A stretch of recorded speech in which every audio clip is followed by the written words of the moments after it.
25 ফেব্রুয়ারি 2009, পিলখানায় BDR দরবার হলে হাজির 2560 জন জওয়ান।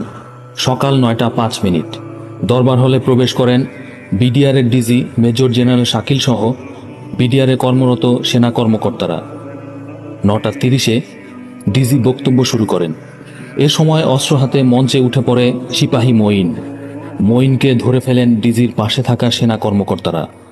পূর্ব পরিকল্পনা অনুযায়ী বিডিআরের জওয়ানরা দরবার হলের বাইরে চলে যায়।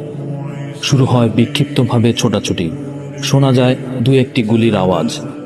তখনও দরবার হলের ভেতরে পরিস্থিতি নিয়ন্ত্রণে ব্যস্ত মেজর জেনারেল শাকিল এবং তাকে ঘিরে থাকা সেনা কর্মকর্তারা।